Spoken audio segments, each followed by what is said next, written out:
Otherwise Podcast, the podcast about linguistic discrimination. I'm Megan Figueroa. And I'm Carrie Gillen. Hey! Here we are. And we have an episode about termites. Did you ever think that we would say that? No, I did not. And how it would be related to what we do, and yet we find a way. We find a way. Mm-hmm. We sure do. Yeah. Yeah, I just saw the book being announced on Facebook, and I thought, we have to talk about this, so.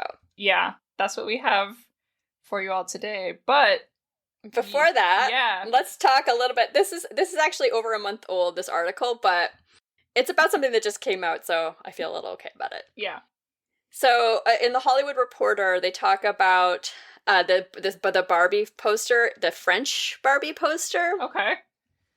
There's a raunchy pun. Okay. In the French version. On the poster. On the poster. So in English, it's she's everything, he's just Ken. Okay. So in French, elle peut tout faire, she's everything, or she can do everything. Uh-huh. Lui, c'est juste Ken, whatever. He's just Ken. Uh-huh.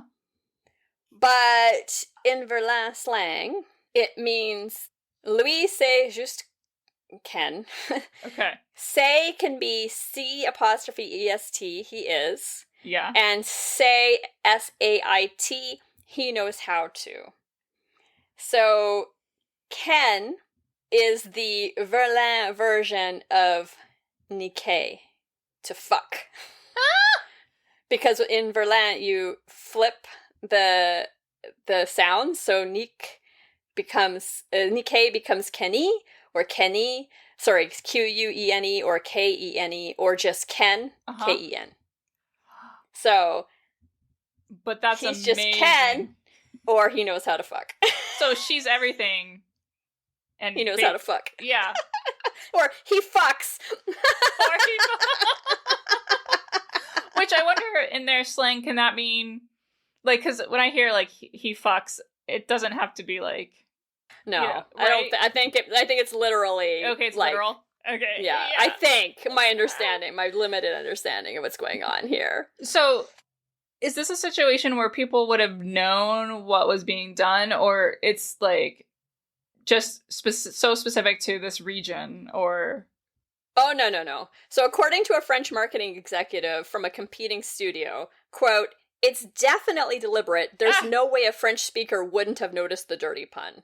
Oh. It's sort of genius, really, that they slipped that in. That they slipped that in? Nice.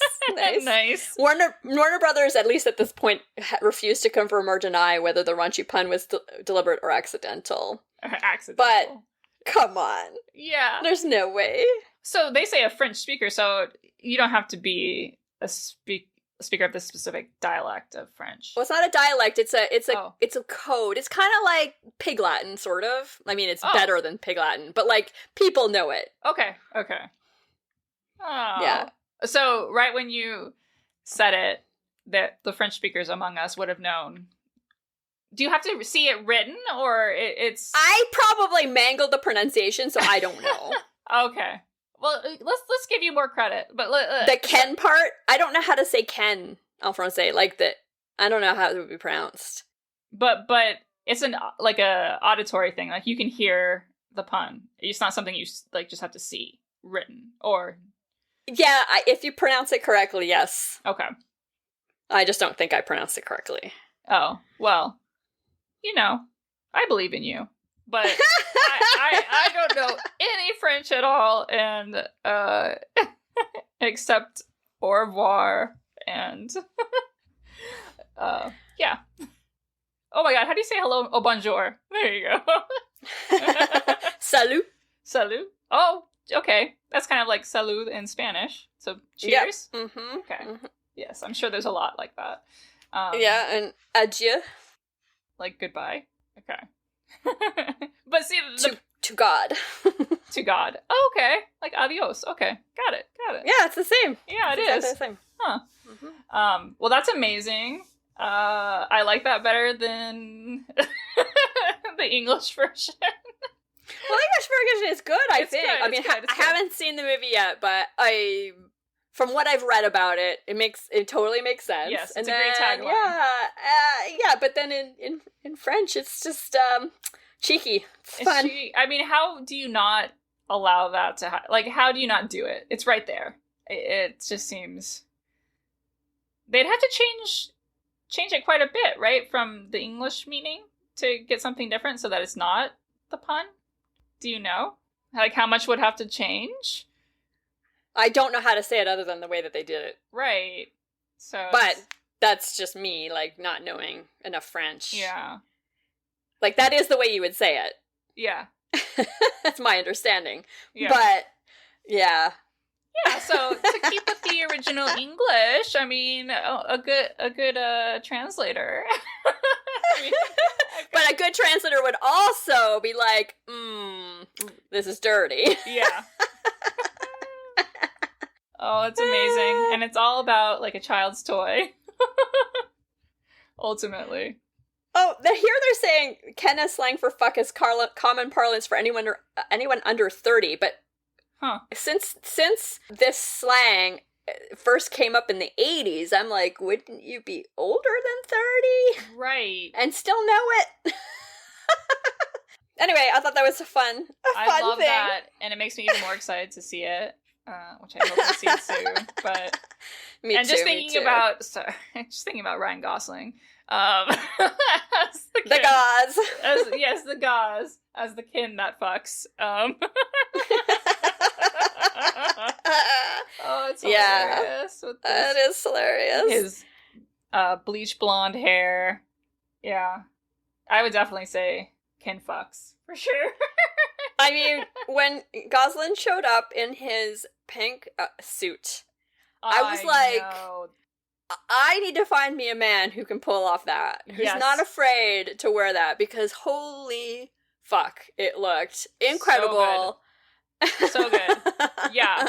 I had the same thought, and also, could I pull that off? I was like, I want both. I want both worlds, because that is an amazing suit. It is an amazing suit.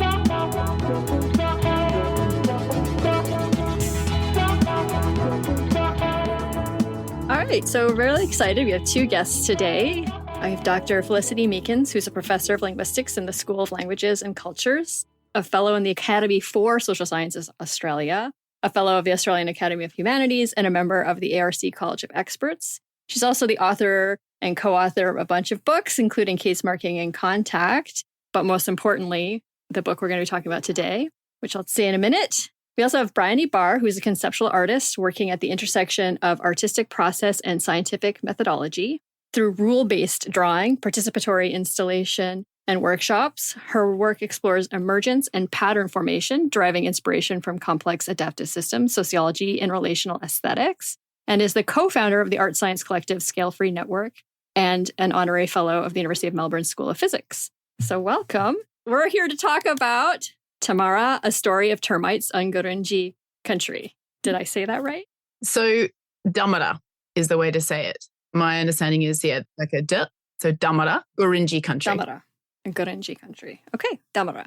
Exactly. And actually, the mispronunciation is something that we knew is always the case when you're working with different languages. So one of the things that we've done with this book is we have a QR code in the front in the shape of a termite mound, which I guess we'll talk about shortly, that you can link to, and it has the pronunciation of the name of the book and also lots of the keywords in the book. So people who are interested in it can actually sort of follow up on the pronunciation guide. That is great. Oh, that's amazing. Bryony, did you make the QR code? Are you like in control of all of like the aesthetics of this book? No, not at all. So I'm one of many people who've worked on this book. There's been more than 30 people working on the book. And the QR code, actually the shape of the QR code was originally made by one of the Gurindji kids students that we worked with out here as part of the project. I love that. But it was morphed into a QR code to access the audio version of the story, as Felicity said. That's great. That's amazing. We have to keep adapting to like new technology, right? And that's a really like beautiful way to adapt to new technology. In my day job, we end up asking a lot of people to use QR codes so that people can hear the pronunciation, because there's a lot of symbols that are used that are just not in English at all. Yeah. You can think of it as a sort of high-tech version of one of those books that we used to read as kids, where they'd sort of sing and they'd say, turn the page, and then you'd be able to listen to them. Oh my God, you just unlocked a memory of mine. Oh my God, I was obsessed with the Disney Robin Hood with the fox, who also had a crush on, which is a whole other conversation. Anyway. Yeah, he's a foxy fox. So why did you want to write this book? Well, I think there was a shared interest in termites. So termites are a really important part of the ecosystem here in Gurindji country in remote Northern Territory of Australia. And I think there was some of us, the Western science sort of side of coming from a point of view of looking at the role of termites in the sort of wider ecosystem and how they eat spinifex and how they digest spinifex and how they bring protein to the ecosystem and feed other animals. But more importantly, and why we're here specifically, is Gurindji people use termite mound, these very large termite mound shapes, that material as a bush medicine, a very important bush medicine, and as a treatment for children that all children go through, all Gurindji children go through. So there was just this shared interest in the topic of termites and the different meaning and role, depending on how you look at them. So what is spinifex? Spinifex is a spiky, it reminds me of something in a Dr. Seuss book, actually. It's a very spiky plant that has very long needle-like leaves, and it's all over the desert here. Really cool. Never heard of that before. Is it a succulent or a cactus? No, I don't think so, but it's very hard to digest. Hardly anything can eat it, but termites can, and they can turn that into the nutrition that they need that then makes them themselves quite nutritious. What are termites? Let's just go back to that.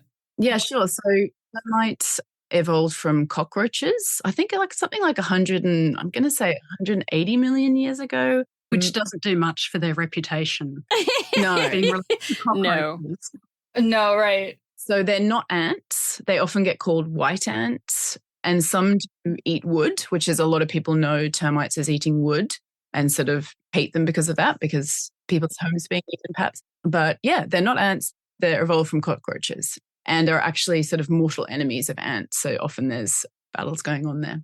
Well, you say cockroaches, and I've gone through this process of getting closer to nature. And I'm like, oh, I hate cockroaches. I wish they didn't exist. And then I'm like, dang it, that's not true. And I even got a good example of why today. So I was outside watering. I saw a lizard chasing a cockroach. And so I saw it actually get the cockroach off of the fence and throw it down and then go down and to go chase it. And I'm like, it's feeding these lizards. Part of the ecosystem. Yeah. And I think that was part of the motivation for the project actually is, as with cockroaches, termites have got a pretty bad rap, at least with non-Indigenous people, and certainly members of the project and the community, Gurindji people, were really wanting to show the other side of termites and their importance to this children's bush medicine practice where heated termite mounds applied to children's bodies and it helps them grow and go through different sorts of developmental stages. So the idea was to bring together the sort of Western science side and Indigenous ecological knowledge and show a different side to termites. Speaking of that, what is your favorite fact about termites? There's so many good ones, but they can't hear or see. So they manage to do everything just through sensors and their pheromones. And they can dig tunnels. They've been known to dig tunnels up to 80 meters deep. I'm not sure quite what that is in feet, but that's very deep. Down to the water table. I think this is the height of the Statue of Liberty, right? Is that right? Oh, okay. Something around that, yeah. That is amazing. One of the nice things about termites is they make 3 different kinds of feces. Oh, four different kinds. Sorry. Yeah. Ooh. Some of them are used to feed their young. Some of them are used to make the termite mounds. Insulation. But an incredibly efficient little recycling mechanism going on there. Yeah, we can learn a lot from that.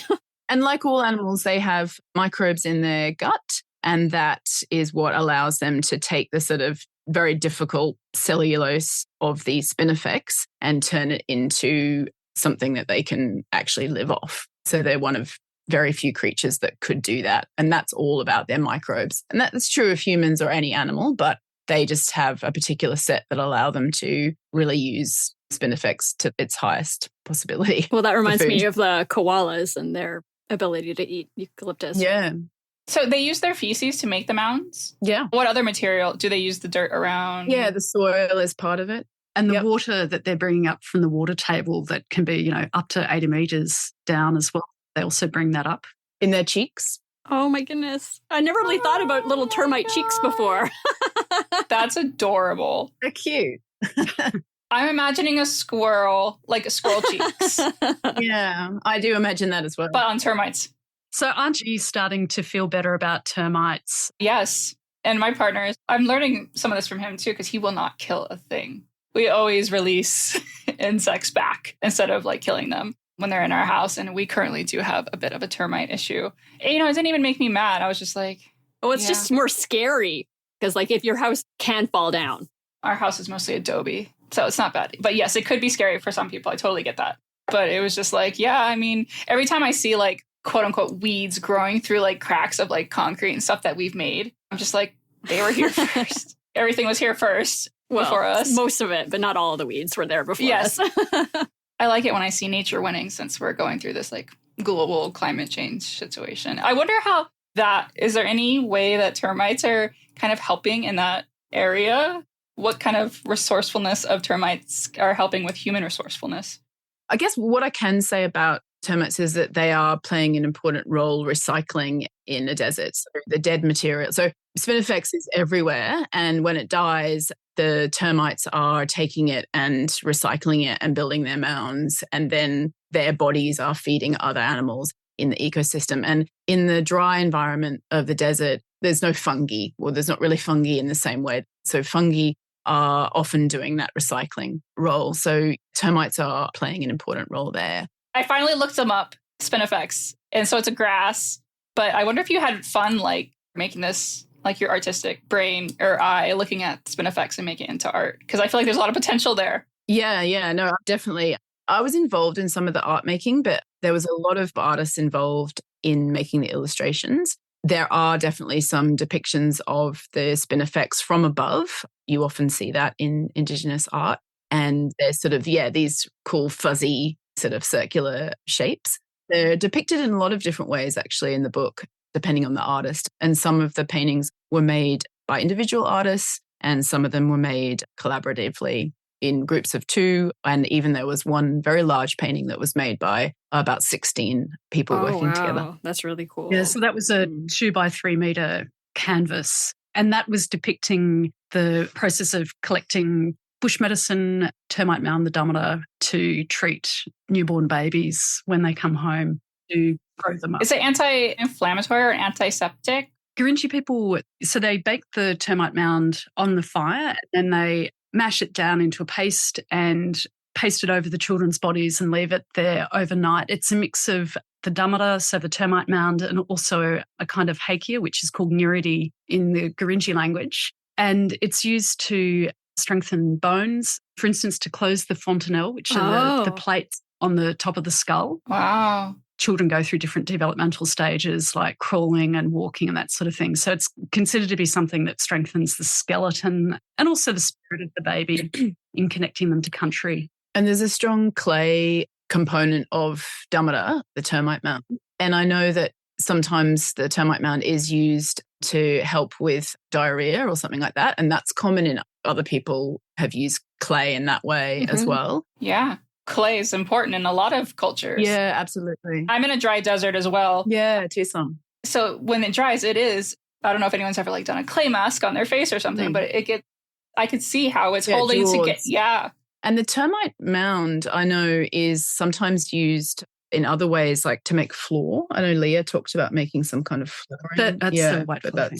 Anyway, it's very hard. Yeah. And when there's fire, the termite mound remains intact. You do see the termite mounds still absolutely standing.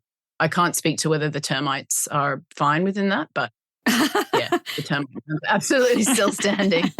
The use of it to make floors was something that early colonists did. So they'd make floors and actually tennis courts and that sort of thing. But that practice is not really upheld by Gurindji people because of the way that the nests actually get destroyed. It was an earlier practice. I know we've kind of like gotten into it a bit, but what is the significance of termites to the Indigenous peoples of Australia? Yeah, so particularly in this area of Australia, so in Central Australia, the use of termite mounds, there are dreamings, so people do have spiritual connections to them, but they also have this really practical use in bush medicine. So when babies come home from hospitals and at different developmental stages, like as they're beginning to crawl or walk, they get a paste of this termite mound put on them with other bush medicines that help their skeletal growth and that sort of thing. Bryony was also saying that it gets used to treat nudgula, which is diarrhea. And if people have got limb injuries, broken bones, that sort of thing, actually termite mounds also used to slather on those to help them heal. So it's a pretty important basis of a lot of bush medicines, just really in Central Australia, not the whole of the continent. I'm wondering, as someone who's going through some arthritic issues with my hands, do they use it on the hands a lot for like this kind of thing when you're aging? I'm just imagining like these usages. Yeah, so different kinds of skeletal ailments, I guess. So yeah, often after acute injuries, sort of accidents and that sort of stuff as well. But its main use is with children and aiding their developmental stages. So one of the sort of interesting ones is closing the skull plates, the fontanelle, as something that certainly I think from a non-Indigenous perspective, unless you're a doctor or that sort of thing, we don't tend to think of that as a developmental stage, but it's a really important one where the brain, I guess, is no longer exposed. Yeah. You both have mentioned Western science and Indigenous knowledge. I think both of us, obviously, Carrie and I have dealt with these kind of questions, especially Carrie, because she works with the Squamish peoples. But I've been thinking about it because I also come from a Mexican family. And even just our cultural knowledge of different things, it reminds me that I approach science in just a slightly different way, even though it's Western within that. But Western versus Indigenous, I mean, these are ways of knowing that most Western scientists don't even open their minds to. Have you found that to be the case when you've been working in that area? Yeah. Yeah, absolutely. I mean, one of the purposes of the project was to bring together Western science and Indigenous ecological knowledge, and not to be opposing those things or for Western science to be proving the Indigenous ecological knowledge, which is often what people are wanting us to do. But the idea is to create a two-way exchange. That's sort of how it's talked about out here. Other people talk about it as a kind of third space where the sum of those knowledges and bringing those knowledges together is more than just the sum of the parts. And I think there's a lot of Indigenous ecological knowledge out there that Western science just has no idea about.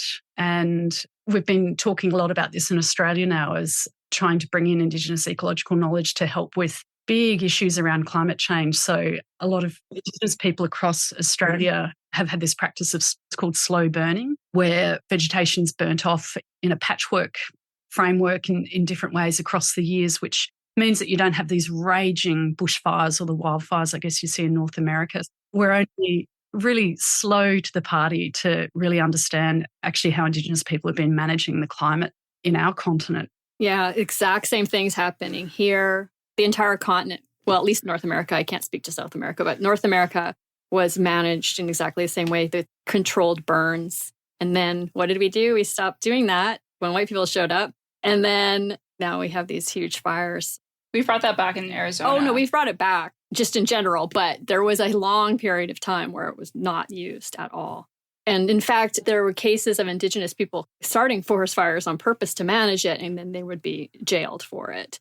So speaking of this practice with the termites and the termite mounds, the language that's used to describe these practices. I remember reading Braiding Sweetgrass by Robin Wall Kimmerer, and she talks about how as the Indigenous languages are being overtaken, some of like this Indigenous knowledge is being lost with it. So are there like specific ways in the language to talk about termite mounds and termites in these healing practices? Yeah, so one of the things we've done in the book, because we're bringing together different knowledge systems, is to use Gurindji for the traditional knowledge, the Gurindji knowledge, and we're using Gurindji Creole, which is the new language that's developed here over the last 40 years, which combines the traditional language with Creole, which is an English-based. We're using that in the book to describe the Western science. So we're actually using the languages to, I guess, talk about old knowledge and new knowledge and to signal those shifts in the books. That's so amazing. How did you come to that? Maybe it seems obvious to you now, but was there a moment where you decided which languages to use or how to do this?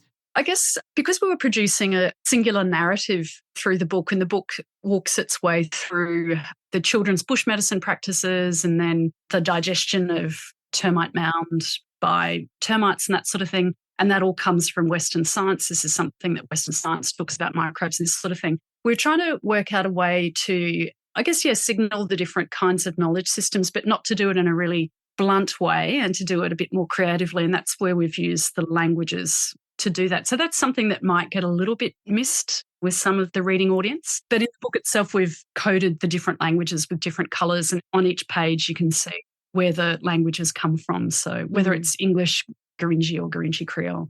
I love that so much. That's amazing. Going back to the termite mound QR code, you can hear the story read in both Gurindji and Gurindji Creole. That's a wonderful That's really neat component to it. Because reading it, you read the language, as someone who doesn't speak Gurindji, you read the language and there's only so much you can get from reading it, but hearing Violet, for example. Yeah, Violet Waddrell speak it. Speaker. You just learn so much more and feel so much more about the language and how it's communicated. Yeah, absolutely. Oh, I love that. Me too. Audio books are not that new, but I feel like with children's books, it's like a newer thing. And even still, it's not that accessible. So to have a QR code and it takes you to a place where it's just that accessible, that's really lovely. Yeah, and that's something the community really wanted from the book in sharing their knowledge, is also to share the language and say, our language is still here and we're still speaking. And it felt for them a sort of way that people can kind of connect with their country. Yeah. Obviously, it's a more traditional way of sharing the language too, oral way rather than written. Yeah, that's sort of one of the really important aspects of the knowledge system out here, is that language, country, artistic practice, land-based practices, these things are all part of a singular knowledge system, whereas in a sort of Western science way, we tend to silo disciplines. So, we have linguistics, we've got biology, we've got art, all these sort of separate things like geology and that sort of thing. And we tend to study them as separate disciplines, whereas for Gurindji people and much of First Nations people across Australia, these aren't just interdisciplinary. These are a single discipline and a single practice, I guess. And that was one of the things we were trying to reflect in the book, was bringing together all these different land-based artistic practices, language, all of that together. Yeah, same thing here. I got chills from that. Yeah, the Squamish Nation is trying to reclaim education away from Canada. It's a long story, but basically having control over the education of their own children. And one of the things that they want to change is switching to something more plan-based, but also more project-based, where each thing you're learning about. So let's say you're building a canoe. It's still going to teach you math and physics and all of these other things. Yeah, but then you also get probably some story narrative. You can learn about all of that because you can hear or read about why it's so important to build a canoe and what the canoe can do for you and going out into the water and all this. Yeah, it's inspiration. Yeah. So what question do you think we should ask that we just wouldn't even think to ask, because we're linguists, we're stuck in our silos? About termites? Or Yeah, I guess this book, the termites, or any process about the book. Yeah, I guess for me, the book is bigger than linguistics. And 100%. I guess for me as a linguist, it's a challenge to step out of the field methods class.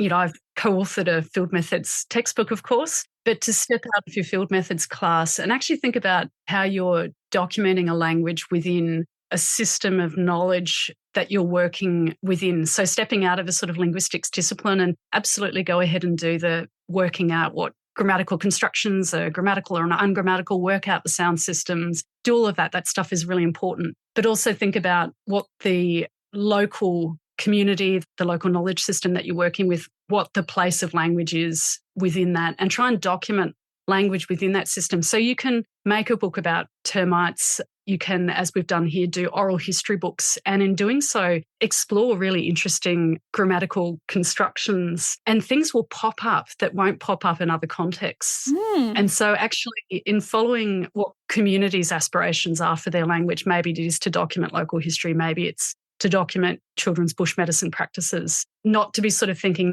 of that as a distraction, but to actually do this work and then think about how you can document language within those practices. So it's a little bit more than just that classic Nicholas Himmelman distinction between language description and language documentation, but actually turning language documentation into something that the community believes that language documentation is, not just what we as, I speak for myself as a non-Indigenous linguist, think that language documentation is.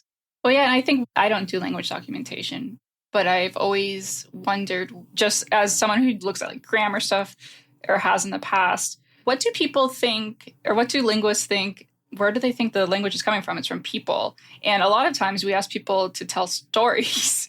And so it's like, why are you not going further with that? You're missing a lot when you're just trying to get little bits and pieces of it. Because that's like someone's lived experience, someone's knowledge, some beautiful cultural exchange. And to lose that as a linguist, I think is a terrible thing. I do really love like getting rid of the siloed type of relationship we have with knowledge, as Western scientists tend to have, especially linguists. Yeah, we do. And actually, to be honest, it just ends up being a lot of fun. I think as a linguist, if you've been trained in field linguistics and all the rest of it, trying to connect with a local arts centre in Australia, we've got local Indigenous ranger groups or different kinds of organisations, and actually see how they want to position language within their project work means that you can be working with these groups to do what they want to do. And as I said, in doing so, I'm a total grammar geek. So I get really excited when all of a sudden, somebody's telling a really complex and interesting narrative, but all of a sudden some grammatical construction pops up that I've never heard before. And I have to quietly hold that enthusiasm in me and then go away and have a little excited moment to myself. But all of these things can happen at once, I guess. And I think all of these things do happen at once where we sort of just step out of our sort of idea that all I'm doing is I'm a linguist and I'm here to document language. And I guess the other thing about it is that it means stepping out of your comfort zone. So I've been working with artists in the community, and Bryony Barr's been really helping shape this project. We've worked with the microbiologist Gregory Crocetti on this project as well. So as a linguist, I'm constantly stepping out of my comfort zone and bringing in other Western scientists or artists or whatever who have different kinds of expertise. And the community here really respond enthusiastically to that. And one of the things I notice is when we've been, for instance, we've created a ethnobiology hearing, we had a government scientist who helped us with that. People will tell him far more than they'll tell me. And I've asked them about that and they say, well, you don't understand it. You only language. So I think, in bringing together different expertise and stepping out of those disciplinary silos, we just document much more. Oh, that's amazing. Absolutely. I love having this conversation because I want more people. Like, I am very much of the opinion, and this is kind of siloing, but you can't have science without art and humanities. It's improper in my mind because I feel like if we had those, we wouldn't have had some of the terrible like race science and eugenic stuff. There'd just be so much knowledge. I don't know. A lot of racists. It would have still happened, but I feel like more people would have gotten to, I don't know. They think Western science is science. It's objective. That's not true. That's false. Science is done by humans, so it's not as objective as you think. So I feel like if you remember things like the humanities and things you learn from art and stuff, you would know that. You would know that science can't possibly be as objective as so many people think it is. I mean, yes, but I still think that artists and humanities people can be just as racist. Sure. Oh, absolutely. I don't know if they would have stopped the race science bit. I live in this head sometimes where I'm like, what could we have done? I think it's useful, though. You're right to think of science as just another knowledge system, I was thinking about a kind of paradigm of thinking about knowledge. So even when we're, for instance, creating data sets. So for instance, I've written a column recently for the Journal of Pidgin and Creole Languages where I've been questioning the way that we construct data sets about Creole languages in order to say that they're not complex systems and all these debates that go on in Pidgin and Creole languages. And sort of saying actually what we're doing is creating data sets in such a way, and the data that we're selecting that goes in those data sets actually give us the answer that we were asking. And of course, in biological sciences, so I do a lot of work with population geneticists and people who work with phylogenetics, there are particular ways of creating data sets which are much more, let's say, objective. And we need to be, I guess, getting up to speed with a lot of those newer biological modelling methods to make sure that we're not just borrowing in a blind way from other disciplines and not learning the mistakes that they've made, which they've been rectifying, I guess, over the years. And if you're asking a certain question that you're asking and you already think you know the answer to, you're going to set up your data sets a certain way. It's going to reinforce what you thought you knew. Yeah, no, that's right. I think it's on both sides. It's both the creation of the data sets and then it's also then the interpretation of it. So we just need to know that we're just operating in another kind of paradigm of knowledge and acknowledge that. That's all. Yes, agreed. I love science. I work with scientists. Yeah, I'm me not too. Me too. dismissing scientists. I'm not dismissing language description and documentation. As I said, I'm a total grammar geek. These disciplines, we're always thinking about what we're doing and improving what we're doing. And I think one of the ways we can do that is to be bringing in Indigenous knowledge systems and thinking about how we do science and how other people do science. We need experts in our fields, but you also need that dialogue and cross-pollination and the collaboration and the open-mindedness to where each other is coming from. And I guess how we learn our different disciplines, I think sometimes very early on, you just go into your specialization and education isn't necessarily structured to think more widely. Whereas something like if you learn arts or humanities or something, I don't think you specialize as quickly. So sometimes you're sort of moving between different kinds of knowledge for a bit longer before you sort of land on something. It's true, yeah. I was going to say, too, that my job title is literally research scientist. I am a scientist. I'm not dissing scientists. I just think they have so much knowledge to gain. And I use knowledge that I learned through the vocal fries every day in my job. Like, I love taking stuff that I learned from other people, interviewing people. And often, it's not always other linguists. Like, we've had poets. I think he would love for us to just call him our friend from New Jersey, the construction worker. We've had so many different kinds of people, and I use it as a scientist. And I just love hearing other people talk about knowledge systems. And like, we don't have to call interdisciplinary. It could just be a thing. Like, all of our knowledge and use it for what we do. And in the end, it's a lot of fun. Yeah. Working with artists or biologists, working with Gurindji people, it's a lot of fun to really be sort of working out where the intersections of knowledge systems are and where you can be building on, different knowledge systems by bringing different kinds of ideas together and that sort of thing. So, yeah, it's just fun. Yeah, I'm actually a little bit jealous. Like, this looks like such a great project that I wish I could have been a part of.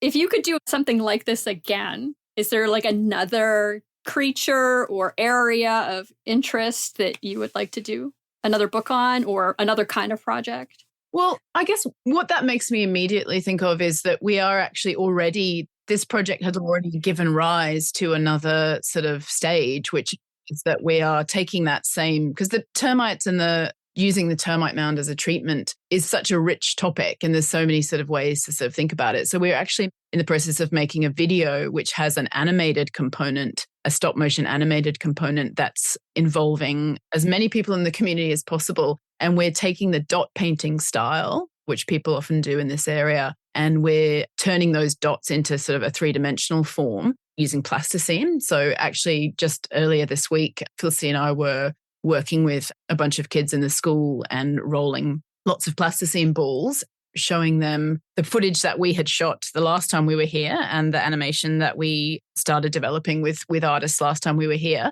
and then sort of getting people on board to continue the next stage. So that's actually why we're out here now. So I think the topic itself and the collaboration between people and thinking about how we want to tell this story and how people want to get this information out into the world and this bush medicine and this ecological knowledge, it's sort of given rise to, I guess, not another book, but another creative project. That is so exciting. So, Brianne, what other kinds of topics have you worked with? I'm just so interested in your job. Yeah, I guess as an artist, I do get to do a lot of different things. So I do get to collaborate with a lot of different kind of people, which is an amazing thing to be able to do. But I guess my experience, particularly with bookmaking and storytelling, prior to this book, I've been involved with this group, Scale Free Network, for a long time. And working with a microbiologist, we've made quite a lot of stories about microbes and sort of trying to imagine the world from the perspective of these sort of invisible creatures that we're very interdependent with, but often don't really sort of acknowledge or sort of understand and also demonize. There's a lot of fear around, understandably around bacteria, but the reality is that we're completely interdependent with them and almost all of them are sort of beneficial for our health and environment. So I've actually worked on 4 books that are all about symbiotic partnerships with bacteria, and a couple set in the ocean and a couple set in the soil. And I've also worked on one about viruses as well, viruses that infect bacteria that actually you could say have a symbiotic partnership with animals in a protective role against the bacteria that infect the humans. So there's a little bit of a background there in making stories and sort of imagining the world, I guess, from the perspective of these sort of creatures that we don't often think about but are very important. So that's definitely informed my role in this book. So both Gregory and I, part of Discovery Network, brought that experience to this book, but we weren't experts in termites, but we knew about the symbiotic partnership that termites have with their own gut microbes, and we knew that was a part of the story, and that is a part of the sort of sequence in the book. Is that depicted through art too? Yeah. Cool. So we worked with some of the artists and some of the kids actually on different paintings to show the process of a termite eating the spinifex, digesting it, and then depicting the gut itself and the different microbes that break down that spinifex. So part of that process was actually looking through microscopes, at the actual bacteria themselves. So we had a large community meeting where we did this, and we also did this with individual classrooms where kids could actually see these invisible microbes. That's so cool. Do the kids tend to be trilingual? Yeah, the kids out here, their first language is Gurindji Creole. It's a mixed language. Linguists call these mixed languages. So it's Gurindji, but it's also got this English-based Creole mixed in it. And then they come to school and they're in English-only classrooms. And they're also hearing the traditional language Gurindji from the older generations around them. And, you know, some of the other kids also have a lot of Walpri, which is a neighbouring language, which is a bit stronger than Gurindji in their linguistic repertoire as well. So the classroom, you know, anything that we've run in the classroom always is being run in Gurindji Creole. So for the classroom activities where there was art making and looking in microscopes and all that sort of thing, that was run Bryony and also Gregory Crocetti, but also members of the communities, particularly Cecilia Edwards was really key to that. These lessons were in Gurindji Creole for them. That's really cool. I'm afraid that wouldn't be allowed here in Arizona because of our ridiculous English only. It depends on the school, right? The school has been really open to this project and been really supportive of the project. Yeah. And I think running it as an art project and sort of being artist scientists in residence at the school and also being hosted at Karankani Art Centre, which is the sort of hub of language and culture here, you're just able to, when it's an art project, you can move in different ways. Yeah, you're definitely given more freedom. But the school was incredibly supportive.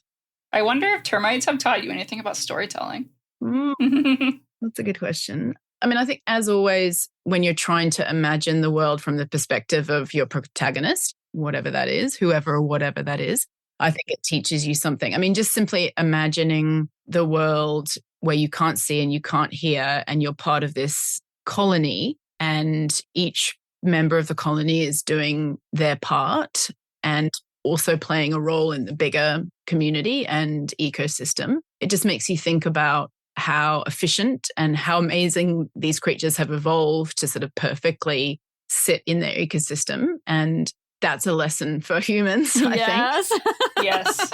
In some ways, I guess what they're teaching us about is cooperation. Yeah. The project itself has been about cooperation. Yeah. And, you know, each person having their role to tell this story. And I guess the termites are cooperative entities. The project's been about cooperation, whether it's between knowledge systems or humans or different kind of skills and expertise. And I guess that's the sort of broader message we're also projecting out there for, I guess, human society in a sense, where it's not all about competition. You know, sometimes it's cooperation. Well, there's two sides. You need both. You do need competition, but you very much need collaboration and working together. But termites are very much siloed in their individual roles. I mean, the queen is always the queen. The defender, soldier termites are always in their role. The reproductive, alate termites are very much in their role. So, I feel like you're destroying my metaphor. But I guess it's not to paint a picture of this sort of utopic, Yes. overly romanticized. I'm with you on that. Utopic metaphor was good. It is very good. Can you imagine? We go from termites being like terrible to like all the way over here. We're like, they have the most utopic. Yeah, we don't want to swing too far. We just want to have integrity in our descriptions. Is there anything else you would like to leave our listeners with? Like any other messages? Can you buy the book outside of Australia? I don't know. It hasn't even come out yet here in Australia, but it will do. I don't That's think something that is what they're asking about. No, but I do hope if it is, we will definitely, whenever it comes out, share. Well, we'll share it anyway because either second or third most is Australia of our listeners. We have visited with our guests several times in Visited, yes. Yes. Okay, yeah. So buy the book, especially if you're in Australia. But if not, hopefully it'll be available at some point. So yeah, thank you so much for coming on to talk about this. I saw the book and I was like, that is too pretty not to talk about. Yeah, it is amazing. Well, thanks for your interest in the project. Thank you so much for having us. We'll post a picture of the cover. It is gorgeous. But yeah, thank you for being here. And we always leave our listeners with one final message. Don't be an asshole. The Vocal Fries podcast is produced by me, Carrie Gillen, theme music by Nick Granum. You can find us on Tumblr, Twitter, Facebook, and Instagram at Vocal Fries Pod. You can email us at vocalfriespod@gmail.com, and our website is vocalfriespod.com.